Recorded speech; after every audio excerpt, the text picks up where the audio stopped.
It's the Weekend Journal here on News Talk 580 WTCM. I'm Jack O'Malley, and it is good to be here with you. Yes, it is the weekend. Hopefully you've got some good plans, and I appreciate you having the Weekend Journal be part of your weekend plans. So, yeah, we got a lot to talk about here today. We'll get to the headlines, if you will, the Lansing update. And even though there was no session this past week, there were some things out of Lansing we can talk about later. But right now, I wanted to touch base on the budget. We've been talking about the K through 12 and, of course, some of the road things that are going on. But there are other budgets out there, and one of them is the DNR.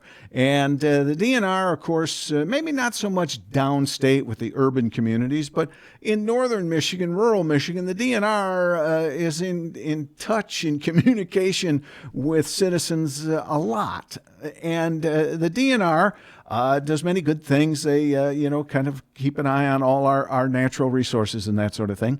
But they are still a government department. And sometimes those government departments can have rules and regulations that sometimes get people to bristle and that sort of thing.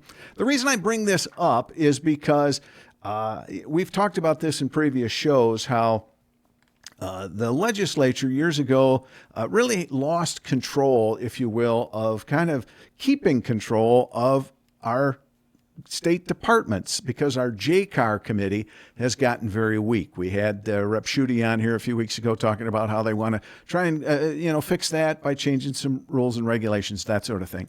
Again, the reason I bring that up is because since all of that's happened, one of the only real ways that our legislature has really any control over departments is through their budgets. You get their attention when you start talking money. And that's why I thought, well, let's talk budgets. We have got the Appropriations Chair for the DNR Budget, Representative Ken Borton, and he joins us now. Sir, good morning. How are you? Well, good morning, Jack. Great to be with you this morning. Yeah, and I'm not wrong, right? That's what you get the DNR's attention, or any department, when you say, hey, let's look at this budget a little closer, right? Yeah, Jack, you're absolutely right. That's about the only time that I can get a return call from them is when they know that I'm over their budget. Because you're right, when you hold their purse, you get their attention.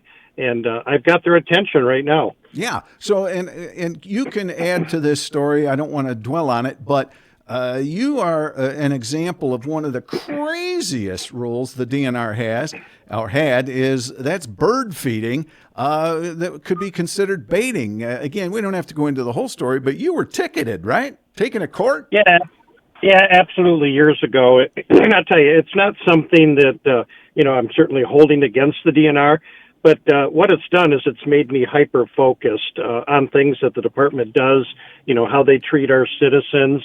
And in fact, the first thing I did when I came back into the legislature was try to pass a bill, which it passed the House and Senate and vetoed by the governor, to allow people to simply feed their birds in their backyard. Because in my case, when a deer showed up at it, they classified me as baiting. Of course, the courts found different. And in fact, twice, the DNR took me to court twice, tried to do it 3 times, and finally the Attorney General at the time stepped in and said, all right, knock it off, this is crazy, get the law fixed, which they did. But unfortunately, the Natural Resources Commission brought it back as a rule. So that's where we stand today. I've got legislation, again, that's passed the House, bipartisan, to allow people to feed their birds and squirrels and turkeys and chickens or whatever happens to wander through their yard. And like I said, it passed bipartisan. It's sitting over in the Senate. To tell you the truth, I really don't think it's going to go anywhere. I've talked with the DNR, and they said, Ken, just so you know, we're going to stay neutral on it this time. We're not going to come out against it like last time. But I think that's because they know the Senate is just going to sit on it. Sure, they don't have to. All right, so let's talk about the DNR. So, I've been following it along as close as I can from my perch, but the DNR is one of the smallest budgets in the government in many ways, especially compared to Health and Human Services. But they say, look, we are in charge of all these state parks, all these beaches, this sort of thing, and we have not really had any new income, any raises in fees for quite some time. We need to be able to do this. And right now, as chair of Appropriations, you're questioning that, correct? Yeah, absolutely. And I don't disagree with them. I wish that legislators of the past maybe would have put a consumer price index, factor in there for them. Mm-hmm. But what I have asked the department to do is I said, all right, you say you need more money in order to perform your duties. I said, I really need you to come back to me and tell me what you're doing, what you're planning on doing to give our citizens better value for their dollar. If you say you need these dollars, what are you going to do with it? How can I go back to my constituents and say, all right, they're asking for a raise, but they're going to do X, Y, and Z. They have yet to give me anything that they're going to do going forward. And instead, literally on a daily basis, including this morning, I get calls and complaints from my constituents over how they're being treated by the department. And that's very disturbing to me. Sure. Well, one of the areas that I'm familiar with, having been on the Transportation Committee, was the State Park Pass. And basically the way the system works now, folks, is when you get your driver's license or your renewal of your registration, I should say, you have to pay for your registration fee. And then there is an option there to purchase your Park Pass, and you get the little notation on your sticker. Well, for the last several terms, the Democrats and the DNR have wanted to make this something that you have to opt out of. Right now, you have to opt in. Well, this time around, they've said, okay, look, we'll drop the price just a hair, everybody who gets their new registration will have to pay the fee, even if you don't use it. That drives me nuts because, Ken, when I was in, one of the things that I said to the DNR was, why don't you just raise your rates? Raise them for, right now it's 14. I'd pay 20. Day passes could be raised. Out-of-state visitors passes should be more than they are because it's a good value either way. But to just kind of slide it in there and you'd never use it, have to pay an extra $10, just seems wrong. Yeah, Jack, you're absolutely right. And last term, when I was in the minority in the House, I sat on the DNR's committee, and the director came in, and he proposed that, to change it from opt-in to opt-out, which I had a conversation in committee with them that I felt that was unfair, that basically you're tricking people into it, sure. For people that aren't paying close attention to that. And he disagreed, with that completely. And so they tried to get it through legislatively. It did not happen. And I told him frankly that I love the program, and I agree with you. I said, you know what? I would be willing to pay more for those of us who love the parks, use the parks. I think it's a great value at $14. Charge me $20 on my car, on my wife's car. We'll gladly pay it, but don't try to trick us into it. Well, that fell through. So I thought, all right, great. Well, the Senate's budget, Jack, you're going to love this. I don't know if you've noticed it or not, but the Senate came up with the bright idea that, you know what, we're not going to give anybody an option whatsoever. The opt-in, opt-out, you're just going to pay it. Yep. I don't care if you're a motorcycle or you're a truck or you're the family car. You're just going to pay it with no choice whatsoever. And I told them, I said, you have now pushed me over the edge on that. We're going to have a real difficult time. And I know it's a negotiation thing on their part. They're probably hoping that Rep Borton will say, okay, let's go back to the opt-out. That's a better choice. Sorry, that's still a horrible choice, and I'll continue to defend that. I agree. So now, let's be fair too. The DNR, I mean, our state parks, our beaches, all those things, they are great resources, and we need them to be able to take care of them. And I know they need money. Everybody needs money. So I remember, a couple of years ago, whatever it was, they got like $270 million from all of the COVID funds that were out there for repairs and whatnot. And this is a part, and maybe you don't even have the exact connection here, but it's one I'll ask.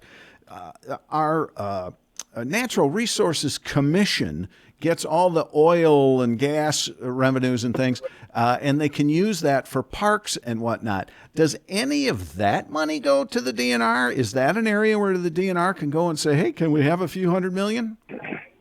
Yeah, it absolutely is. It's the Natural Resources Trust Fund. Thank you. Is where that money goes for or goes to.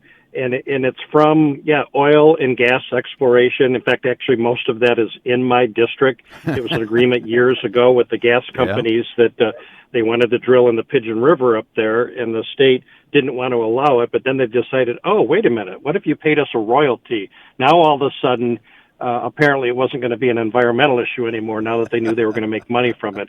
So, yes, there is money there. There's other funds available. And I'll tell you, I don't know if you've heard about this yet. It just came out today it came out a few days ago as a press release that ARPA funds, and I forgot how many millions of dollars, are now being put to use to refurbish state parks across the state. And there's a whole list online that the DNR has put out on exactly what's going to go. And I think that's great. I'll tell you something I discovered that I shared with the director not too long ago. My wife and I were in we were in Ohio. And, believe it or not, who goes to Ohio on vacation, right?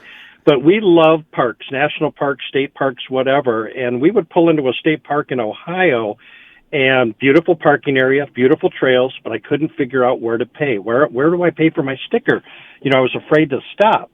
Well, luckily, one of their game wardens pulled in, and I pulled up to him, and I said, where do I pay? And he said, people don't have to pay for our state parks. And I said, but I'm not from here. I'm from Michigan. He goes, we don't charge anybody. And I said, really? How do you guys do that? Your parks are beautiful down here. And he said, well, a lot of the money comes from philanthropists. I don't know if I'm pronouncing that right. But he says, we reach out to people who love our state parks, and they're more than happy to contribute money to that. And I asked the director, have you guys ever looked into that? And he said, no, we haven't. And I said, that might be a good idea, because there's a lot of people out there that would feel very good about themselves if they could contribute money towards our state parks, providing they see beautiful state parks like they have in Ohio. Sure. And, and even if they can do that, where folks can donate, sums, and still supplement it with, again, I don't mind paying for a state park pass.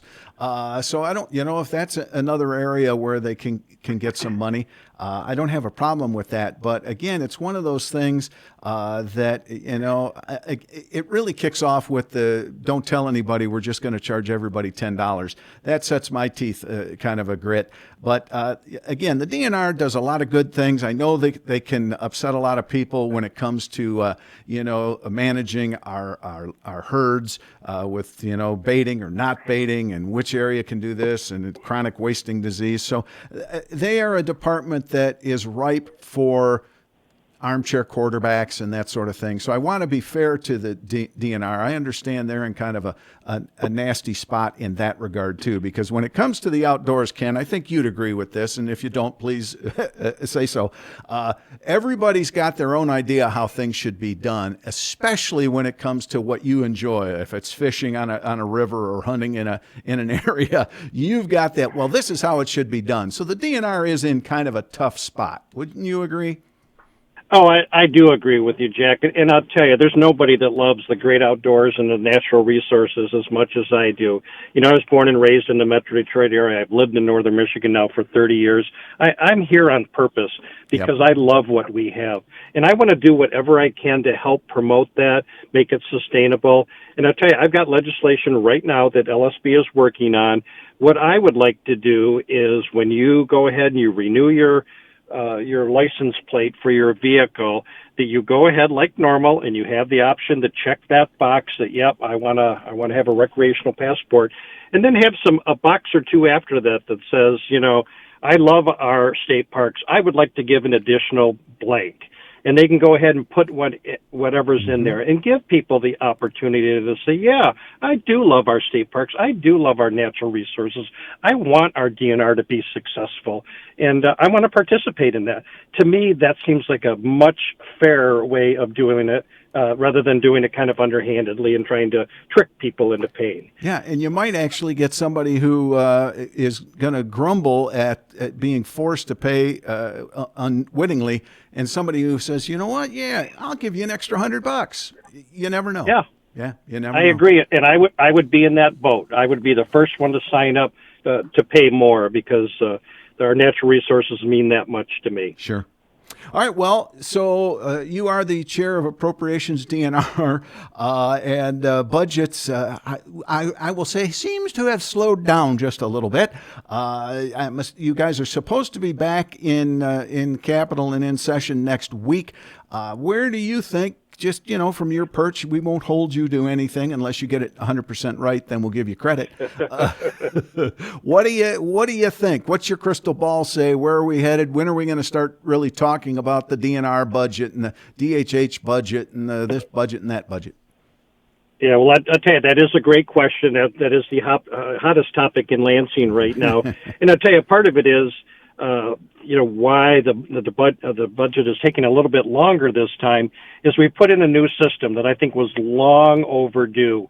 And that's when, different folks are asking for earmarks for their district, that now you have to put that in writing and you have to explain how it's going to help the citizens of your district, by receiving these various grants, if you will, from the state. So that part is holding it up. But I'll tell you, I would say, and of course I sit on full approach, so I see, all the budgets. I would say most of our department budgets are done. I can speak for myself. My budget is done for the DNR, but I have seen the Senate budget, which they rushed through. And unfortunately, what the Senate budget is doing in every case is overspending what the state has. And Jack, constitutionally, we have to have a balanced budget. Yes. So with what the Senate is proposing right now, including my counterpart that sits on the Senate Appropriations Committee for the DNR, is asking for more money than the state has. So what would happen? The only way to cover it would be to raise taxes. That's where we've drawn a line in the sand on our side in the House. We said we are not raising taxes. We're going to go through these departments. We're going to cut fat. We're going to find programs that are, no longer useful or haven't been, and eliminate them, and do those type of things without having to raise taxes. So that's where we're at right now, and that's why people are wondering, what's the delay? What's taking so long? That is the sticking point in itself. At this point, our three priorities are public safety. It's very important that we get that taken care of. It's also very important that the roads, our local roads, get taken care of. So that budget is pushed, right to the top. The governor agrees with us on that, plus many groups out there agree on that. And I'm forgetting what the third one was. Oh. But those are the two major things that, in fact, we tried to get a partial budget passed with just that part, because last thing we want to do in the House is shut the government down. And the way things are going right now with the Senate, they're absolutely refusing to work with us whatsoever. And, of course, last week we waited around on the 1st, which was a statutory deadline for the school budget, because we thought we were getting close enough that we were going to get a deal. And lo and behold, the Senate just took off on us. They were gone at 5:30, and something that was very, very disturbing. Of course, I'm caucus chair, so we called caucus to talk about it, that, hey, I guess negotiations are over with. The Senate went home. One of our Republican members, stood up and was very, very upset. He said, my father passed away 4 hours ago today. I stayed here to help get this done. They had no business walking out. And I'll tell you, I think everybody in the room, felt his pain at that point. Sure, that's too bad. Well, and again, from my perspective, just historically speaking, I would say, yes, the Republicans, your caucus, was slow to the table, not at the table, but slow to the table compared to previous years. but you are at the table. And what appeared to me is the Democrats, you finally got to the table, but not when they wanted you to be at the table. And that's when they've taken their ball and seems to have gone home. I'm not giving you guys a pass in the sense that you didn't get there earlier, because the Dems are right. But it wasn't as if you waited till the deadline to drop anything. It's been a couple of weeks prior to that deadline, so there was still time to sit and negotiate and talk. But the Democrats, from what I can see, just didn't do it, right? Yeah, well, and you're mostly correct there. But I'll tell you, Okay. I sit on the school aid appropriation budget, and I can tell you from January we've been trying to get this done. There's been negotiations behind the scenes. In fact, that was the other thing I was trying to think of, was schools, roads, and public safety were our three priorities to get done. So it's not like it was a couple of weeks, before the deadline that all of a sudden, the Republicans were ready to play ball. No, we have been trying to work through things literally for months before it came to that. Fair point for sure. All right. Anything else, Representative? And by the way, I haven't said we're chatting with Ken Borton. From what is it, the 105 that you're in? Correct. Yeah, the 105, basically Gaylord, Grayling, Houghton Lake, Lake City, Kalkaska, Mansalona, all the way over to Oscoda. So a great district. I love my district. I live right in the heart of it, and so glad to be a part of it. And Jack, I can't tell you how thrilled I am to be on the air with you right now. I know I've told you this in person, that I used to love Jack's Journal. When I moved to Gaylord 30 years ago, that was something I always looked forward to. I know they were short segments, but it just made me feel good about where I chose to live. Thank you. You know what? And I saw you on Facebook, social media somewhere, in Lederhosen this week. So you got the legs for it. That's the good thing. Yeah, you're going to see me again. Alpenfest is going on, so yeah. I will be in the parade, in fact, today, Saturday. Very good. All right. Well, Ken, thank you very much. We may check back in with you as this budget, hopefully it moves along now in a good pace. But again, it's not like you have to be a speedy racer here. Let's get it right. Yep, I agree, and we're all on the same page in our caucus that we want to get this right, and we want to make sure that the taxpayers in this state are getting real value for their tax dollars. Very good. All right, Ken Borton, Representative Ken Borton, Mr. Chair of the House DNR Appropriations, with us today on the Weekend Journal. We'll be back with more. Stay tuned.